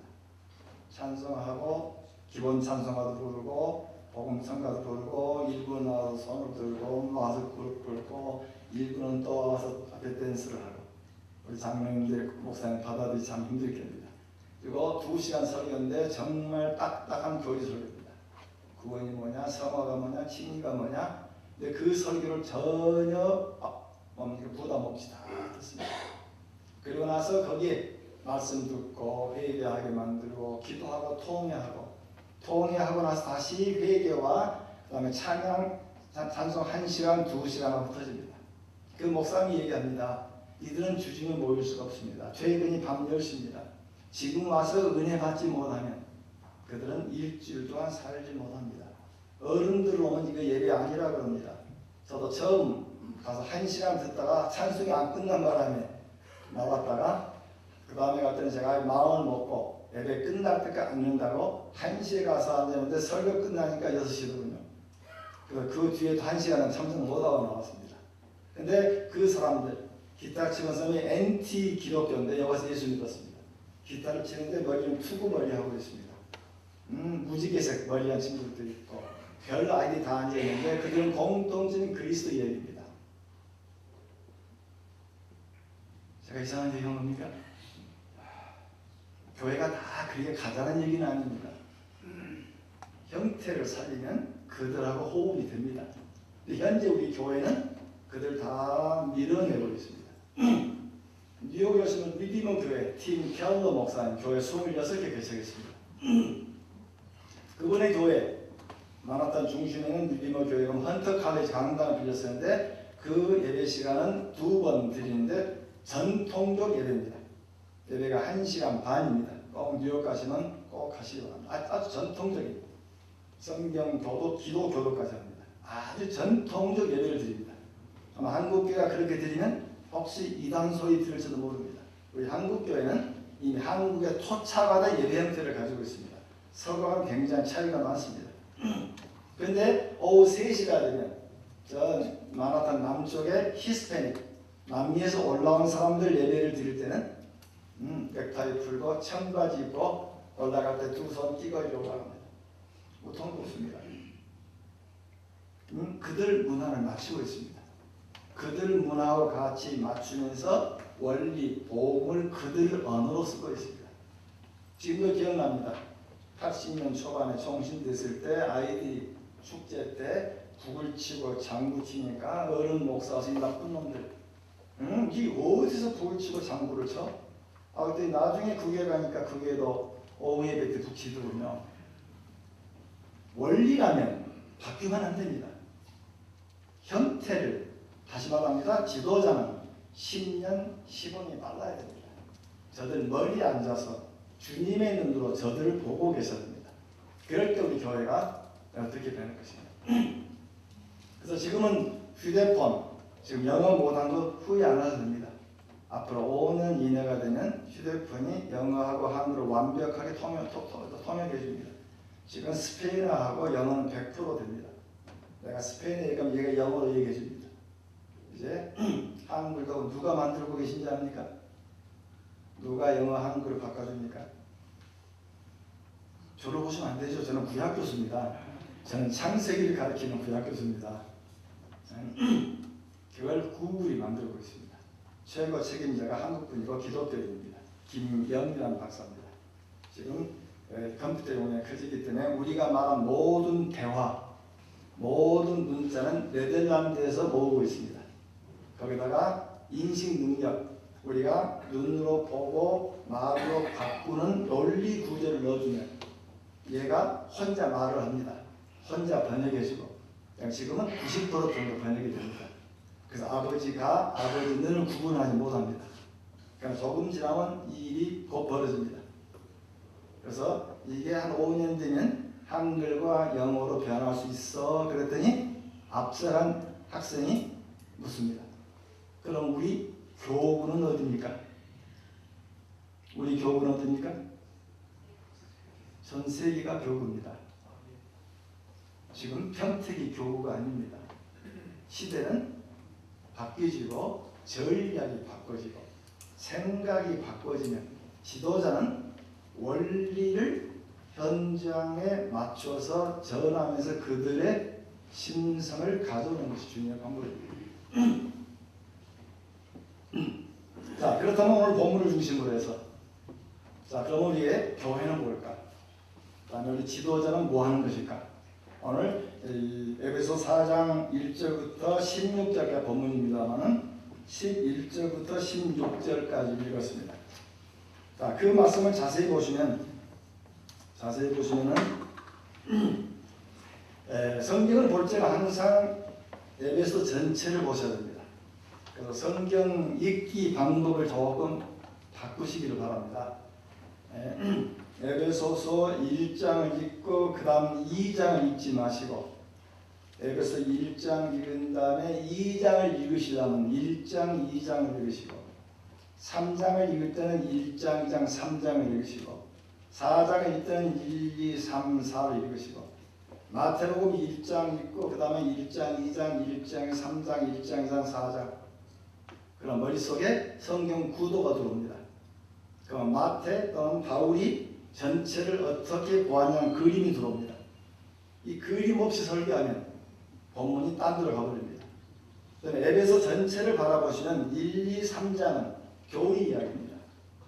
4장부터 6장까지는 우리의 삶에 관한 이야기입니다. 앞에는 직설도입니다. 이러이러하다. 4장부터 6장까지는 명령입니다. 앞에는 선포입니다. 캐리고마입니다. 뒤에는 디다케입니다. 가르침입니다. 앞에는 가장 강조되는 우리의 신분입니다. 우리는 하나님의 부름받은 자로 언제 창세전에 예정된 자이다. 우리는 행위가 아니고 믿음으로 구원받았다. 우리는 이방인이었는데 그리스도께 담을 하시고 우리를 하나로 묶으셨고 이제는 그리스도 터 위에 사도들 위에 세워져가는 날마다 세워져가는 하나님의 백성이다. 그다음에 앞에는 교인이 뭐냐 하나님 어떤 관계냐를 설명하고 있습니다. 다시 말하면 영어로 표현하면 쉽습니다. being입니다. 하나님과 관계, being에 관한 이야기, 하나님과 나오는 어떤 관계냐, 어떤 신분을 가지고 있느냐. 그리고 나서 행위가 가르쳐져야 되는데 우리 교회 문제점은 행위를 먼저 가르칩니다. 행위를 가르치면 마치 신분이 만들어진 것처럼. 많은 교인들이 입으로는 고백을 하지만 가장 깊은 곳에서는 굉장히 하나님과 관계가 없는 분들이 참으로 많습니다. 에베소 1장, 2장, 3장은 교리에 관한 얘기입니다. 우리 신분에 관한 얘기입니다. 그다음에 내가 누구인가? 내 정체성이 밝혀져야 그럼 하나님 내가 무엇을 해야 됩니까? 하고 하나님과 관계 속의 일을 찾아갑니다. 그 때문에 교인들, 마찬가지로 아이들도 어린 아이들이 차근차근 자기 엄마와 아빠의 관계 속에서 사랑의 관계가 되어지면 그 안에서 자기가 엄마 아빠에 잘 보이려고 순종하는 형태 속에 행위가 나오는 것이지. 아들이 돼가지고 이것도 못해 그러면 이 아이는 반발해버립니다. 관계 속에서 행위가 나오는 것인데 우리는 자칫 잘못하면 행위를 가리키면 관계가 주어지는 것처럼 오해하고 있습니다. 바울은 그렇게 말하지 않았습니다. 하나님과 관계를 확인시키고 유대인과 이방을 하나로 만드시고 우리는 한 백성이고 그 한 백성들이 어떻게 할 것인가. 그 4장 1절에 보시면은 그러므로라는 말은 3장까지 결론입니다. 3장까지 신분을 얘기하고 그러므로 그 다음에 이제 행함을 얘기하기 전에 4장 1절이 굉장히 중요한 말입니다. 내가 너희를 구원하느니 너희가 부르심을 받은 일에 합당하게 행하여. 부르심을 받은 사명입니다. 우리는 사명, 소명 그러면 목회자한테만 적용하는데 지금 본문은 목회자 얘기가 아닙니다. 믿는 모든 사람에 대해서 하나님과 관계가 있고 하나님 안에 자기가 발견된 사람들은 우리가 모두 부르심을 입었다는 겁니다. 여기서 주의하실 것은 이 성경은 한 번도 영어로 우리 성직자를 클러지라고 말합니다. 클러지고 그 다음에 이 평신도들은 lay people이란 말을 씁니다. 성경에 없는 단어입니다. 클러지란 말은 클레로스란 말이고 4세기부터 쓰입니다. 3세기까지는 쓰이지 않은 단어입니다. 클레로스란 말은 배운 자 또는 공무원, 총독, 뭔가 이 지식을 가져가지고 다스린다는 개념을 가지고 있고 또 라오스란 말은 그 당대 교회 밖에 쓰는 말은 못 배운 자, 미천한 자 뭐 이런 의미로 쓰여졌습니다. 그러나 첫 3세기는 구분하지 않았습니다. 우리 신약 성경도 한 번도 클레로스란 말 쓰지 않았고 하나님 믿는 자 모든 자에게 라오스란 말을 씁니다. 그 라오스에서 나오는 말은 레이트입니다. 하나님 백성이죠. 그래서 사도도, 선지자도, 성직자도, 평신도 모두 다 하나님의 사역자라는 단어입니다. 사역의 기능이 틀린 것이지 그 이야기가 우리 한국을 들어오면서 가부장 제도가 오래 지속되다 보니까 두 개가 나눠져 있는 한국교회는 목사, 장로를 너무 심하게 나누었는데 한동안 그것이 우리 문화에 먹혔습니다. 20세기 초반에 처음 복음이 들어왔을 때 그 당대 성직자는 배운 평양 숭실 나오고 신학교를 나온 사람이면 대단한 민족의 지도자들이었습니다. 배운 자, 그 다음에 백성들은 우매해드렸습니다. 그랬더니 한동안은 그 모델이 굉장히 좋은 모델들이었습니다. 그래서 교회 옛날 순천댁, 인천댁, 함흥댁이라는 여자들에게 집사 칭을 주면서 교회가 폭발적으로 컸습니다. 엄청난 권위였습니다. 우리 순복음교회가 북치고 장구치고 방언운동에서 성령운동에서 큰 걸로 생각하지만 그건 오해십니다. 그건 눈에 보이는 것이고 눈에 보이지 않는 차일석 장로, 서울시 부시장이고 목포 사람이죠. 그분이 조용기 목사님이 5명짜리 구역 구조를 주장한 겁니다. 5명씩. 예수를 오래 믿었냐 늦게 믿었냐는 관계없었고 세례 받았냐 안 받았냐 관계없고 그 당대 여자를 단에 세우지 않고 지도자를 세우지 않는 시대 5명만 데려오면 누역자입니다. 엄청난 계급이죠. 5명짜리 그룹을 5개를 만들면 금바지를 쳐줬습니다. 5명 모인 구역장에는 무조건 오살리를 데려갔습니다. 방언이 안 되면 연습을 시켜서도 방언을 시켰습니다. 그 5명 구조가 엄청난 속도로 커서 50만 명이 넘어간 겁니다. 근데 이 장로기는 장모르고 북치고 장구치고 한 줄 알고 한동안 우리 교회들도 예배 후 집회를 했던 적이 있습니다. 교회 본질을 못 보고 형태를 보았기 때문입니다. 그런 사람들에게 집사라는 이야기 대단했었죠. 그다음에 옛날에 우리 어른들, 저희 할아버님도 교회에서 장로로 천거되시면 교회로 옮기셨습니다. 나는 장로 받을 자격이 안 되는 왜? 당신이 크던 시대 장로는 정말로 큰 분들이었습니다. 나는 장로들 자격이 없습니다. 예전에 제 아버님이 장로로 안수받을 때도 엉엉 울면서 나는 장로의 자격이 아닌데 장로가 되었습니다. 목사들은 우리 어른 목사님들 안수받을 때 많이 울었지요. 금식기도도 하고. 근데 지금은 당연히 받는 거고 당연히 선포하는 거고 그러다 보니까 하나님 앞에 주어진 그 부분이 많이 사라져 버렸습니다. 그러나 지금은 옛날과 다릅니다. 지금은 교인들이 우리보다 훨씬 교육이 높습니다. 훨씬 교육이 높습니다. 그렇다면 저들을 활용해야 됩니다. 하나님의 달란트로 대학을 나오고 대학원을 나오고 그러나 목사가 꼭 박사될 필요 없습니다. 김상함 목사님 성함 돼서 미안합니다만 정식 대학 나온 건 아닙니다. 액치에서 박사 학위를 명예 박사를 주고 싶은데 학사 학위가 없어서 못 드렸습니다. 평택신학교 나온 분입니다. 그러나 그 교회가 온 교수, 박사, 의사가 1000명 가까이 됩니다. 어느 누구도 저분의 권위 앞에 도전하지 않습니다. 외적인 외모가 바꾼 건 아닙니다. 기도의 영역 속에 말씀 속에서 고개를 숙이는 것이지 다시 말하면 그리스도의 권위 앞에 숙이는 것이지 절도 외모 아닙니다. 우리 목사님들이 학위를 선호하는 것은 바람직하지 않습니다. 공부를 하면 할수록 아는 게 있는 것이 모릅니다. 저도 박사 학위를 받을 때 주임 교수가 논문 끝내고 박사 디펜스라고 있습니다. 7명 교수하고 3시간 다투고 그리고 나가 있으라고 그러고 조금 뒤에 문을 활짝 열고 닥닥이임 하고 부르는 겁니다. 아, 내가 끝났구나. 축하한다 악수하면서 해준 말씀을 나이가 들수록 기억합니다. 그때 그분이 이런 말씀이었습니다. 이제까지 너는 무엇을 모르는지 모르는 사람이었는데 이제 우리와 같이 무엇을 모르는지 아는 사람이 되었구나. 공부를 하면 할수록 모르는 게 많습니다. 저는 박사과정에 락비드라고 공부했습니다. 선생도 락비고 학생도 락비고 저도 별명이 한국 정통 락비였는데 공부를 하면 할수록 학설만 맞지 모릅니다. 정말은 모릅니다. 정말 깊은 묵상을 통해서 하나님이 성령이 인도하시는 답을 찾는 것이지 외적인 것은 모릅니다. 잘못 얘기하면 욕먹습니다. 우리 박사 과정에 가면은 많은 학자들은 입증된 것만 진리입니다. 입증이 안 된 건 모른다고 부정해버립니다. 그럼 우리 구약 성경에 약 반 이상의 단어를 의미를 모릅니다. 입증이 안 된 거죠. 전통적으로 해석합니다. 공부하면 공부가 학설은 20개 되지만 결국 믿음 안에서 전통 속에서 지난 2000년 해석 속에서 이 말씀을 붙드는 것이지 그리고 무릎을 꿇는 것이 절대로 학문이 답을 주지 않습니다.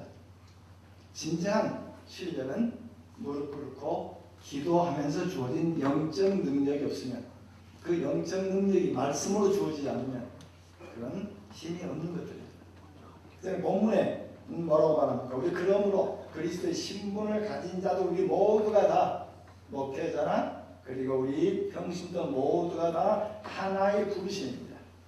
너희가 부르심에 합당한데 7가지 공통점이 있습니다.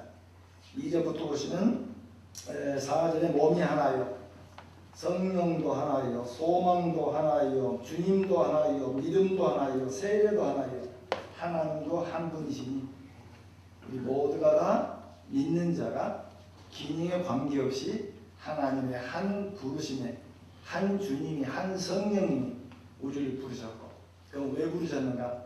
성경 전체를 그림을 가지고 나면 가장 중요한 구절이 창세기 12장 3절입니다. 너로 인하여 땅의 모든 족속이 너로 인하여 구원을 복을 받을 것이다.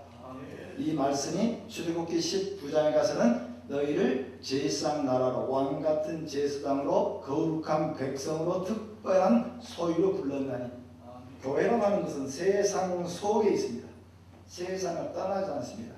우리 기독교는 시장 종교지 산속 종교가 아닙니다. 시장 속에서 세상 속에 하나님을 드러내는 하나님의 창구들입니다. 아브라함을 통해서 이스라엘 민족을 부르고 이스라엘 민족이 그 일을 못했습니다. 그래서 하나님이 다시 부른 게 교회입니다. 교회는 하나님 나라의 쇼 윈도우입니다. 하나님 나라가 어떻게 됐느냐 이야기를 보여주는, 세상에 보여주는 하나님의 전시물들입니다. 우리는 하나님의 대변자들이죠. 하나님 나라가 이렇다라고 하는 전도를 하다 보면 교회요? 에이, 그런 위선자들 다니는 거 왜 다닙니까? 그들은 교회에서 모습하고 밖에서 틀려요. 그건 위선자들인데. 또 어느 사람은 교회요? 아, 나 돈 없어 못 다닌다. 맨 가니까 헌금하라, 돈만 내라 그러던데. 그게 전도가 아니죠. 정말 전도는 우리의 언행과 삶과 행실을 보고, 우리의 가정들 보고, 우리 교회를 보고, 야, 너 믿는 하나님 나도 믿고 싶구나. 너 믿는 하나님은 진짜 하나님이구나.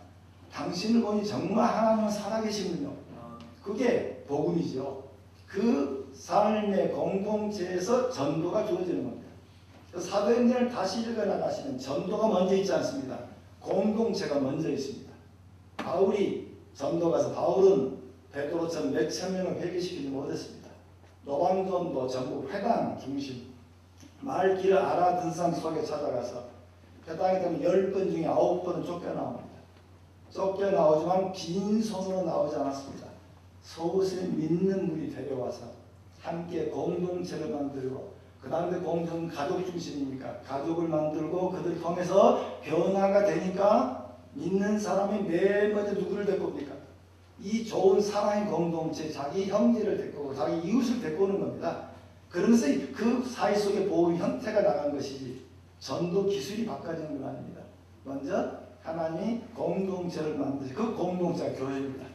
그럼 교회는 그 지역의 작은 정부가 되어서 그 지역의 사랑 공동체를 만들어줘야 됩니다. 단순히 와서 사랑합니다고 껴안는 것이 아니고, 교회는 공적인 예배니까 하나님 앞에 아름다운 예배를 드리면서 이들을 이따 얘기하겠습니다만 다시 가정으로 파송해 주는 겁니다. 직장으로 파송해 주고, 거기에서 하나님의 작은 나라의 쇼 윈도가 드러나서 옆에 이웃이 보니까, 야, 당신 믿는 하나님 나도 믿고 싶은데, 그게 복음입니다. 바로 그 부분이 사라져 버리니까 지금 우리에게 굉장히 엄청난 문제가 도전되고 있습니다. 왜? 세상과 교회를 버려버리고 교회가 점점 개토화 되어집니다. 크리스찬들끼리 모아지고 불신자가 들어오는 유입창기가 죽어버렸습니다. 한 가지 실리만 얘기하고 좀 쉬었다 하겠습니다. 제 친구 중에 외국에서 공부하고 학생단체 운동을 하다가 한 10여 년 전에 한국 학보협 총무로 부름받아 왔습니다. 한국을 따는 너무 오래됐기 때문에 학생단체 졸업자들이 왔고, 어느 유명한 학생단체 대학 졸업 멤버들이 모였습니다. 뭐 700명 넘게 모였습니다. 제가 외국에 산지 너무 오래됐습니다. 여러분의 실상을 한번 확인하고 싶습니다. 여러분 대학 다닐 때 예수 믿은 분 손들어 보십시오. 700명 중에 몇 명 손들었을까요? 50명이 안 됩니다. 자, 그러면 50명 중에 이 단체를 통해서 예수 믿으신 분 20명이 안 됐습니다. 앞에 있는 간사들 얼굴이 벌게져 버렸습니다. 지금 무슨 얘기하고 있는 거죠? 교회를 다니던 사람이 다시 예수 믿는 꾼들 속에 들어와 있는 겁니다. 불신자가 교회를 못 들어옵니다. 교회는 재생산 구조입니다. 불신자가 들어와서 변화되고, 변화된 사람이 다시 전도자로 나가는 건데, 우리는 그것을 목사로 생각하고 있습니다. 본문은 우리 모든 교인이 할 일이지 목사의 할 일이라 말하지 않습니다. 목사도 교인 중에 하나이기 때문에 전도의 모습을 가지고 있는 목사만 하는 것은 아닙니다. 현재 우리 교회가 어려워진 게 참 불편한 것이 뭐냐면, 한 번도, 좀 죄송합니다, 한 번도 애새끼를 낳아보지 못한 총각 신학교 교수가 애들한테 애는 이렇게 낳는다더라고 칠판 통해서 가르쳤습니다. 교회를 갔더니 평생 전도에 영적인 애를 한 번도 낳아보지 못한 노총각 장로, 노처녀 권사가 생활비 조금 주면서 애 낳으라고 합니다. 신학생이 한 번도 애를 본 적이 없습니다. 교회가 몇 명 모인 자가 아니고 지난 한 해 세례를 몇 명 주었는가가 평가되어야 됩니다. 그게 교회죠. 수가 많이 모이는 게 아니고 불신자가 예수 안에서 변화되는 것 속에 박수갈채가 있고 환호가 있고 감사가 있고 그게 주님이 바라시는 교회의 목적인데 그 원리를 잃어버렸습니다. 단순히 많이 모이고 그래서 교회가 점점점 클럽으로 변해갑니다. 기독교인의 클럽. 절대로 교회는 성자들을 위한 호텔이 아닙니다. 병자들이 모이는 병원입니다. 죄인들이 모이는 병원입니다. 교회가 병원 역할을 잃어버리고 호텔로 변해서 매 주일마다 우리는 큰 뷔페를 먹으면서 우리끼리 만찬을 즐기고 있습니다. 그 자체를 지금 잘못됐다 지적하고 싶은 건 아닙니다. 불신 영혼이 들어오는 창구 속에서 우리의 만남이 주어져야 되는데 그 이야기를 잊어버리고 나니까 결국 우리의 모든 것이 숫자로 판단하다 보니까 어떻게든지 숫자가 채워지면 그래서 건물하다가 지금 큰 교회들 수양강 비밀의 경매 많이 나왔습니다. 큰 교회 8위는 거의 이단들이 삽니다. 일부 교회는 불교가 사죠. 얼마 전에 인터넷에 사진이 하나 떠올랐는데 교회가 불당으로 변했더군요. 불교에 만자 써지고 밑에 주일은 쉽니다 라고 붙어있더군요. 참 말이 안 되는 우리는 그 이야기가 멀리는 이야기가 아니고 지금 내가 섬기는 교회로 다음 세대 똑같이 바꿔줄 가능성이 너무 높습니다. 네, 불신자 유입이 없습니다. 자, 그렇다면 교회는 뭐죠? 뭐 땅의 모든 족속이 너로 인하여 복을 받는다는 말씀으로 내가 너를 제사장 나라 왕같은 제사장으로 너희를 거룩한 나라로 세상 속에서 구분한 것은 그래서 베드로전서 2장 9절에 보시면 우리를 부른 이유가 나옵니다. 너희를 부르신 그 귀한 빛으로 부르신 그의 덕을 세상 속에 선정하기 위함이라고 했습니다.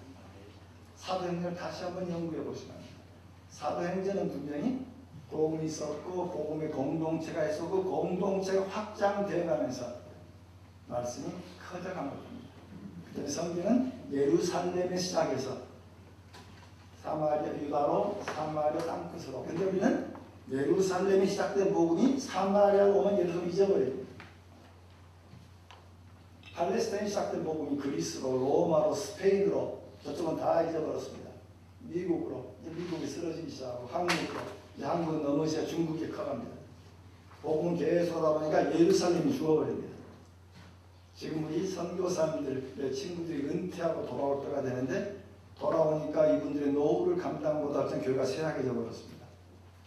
이분들이 들어오지 못한 내 친구들이 막 현재 삽니다. 생활비에서 교회들니까.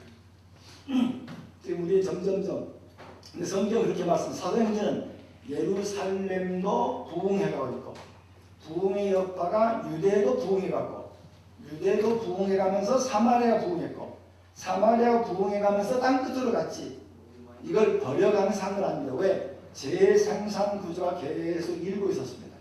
이 구조 속에 교회가 커져가는 그 원리 앞에 다시 무릎을 꿇을 필요가 있습니다. 자, 우리 한 10분 쉬어서 45분에 이제 구체적인 우리 지도자 역할을 살펴봅니다. 45분에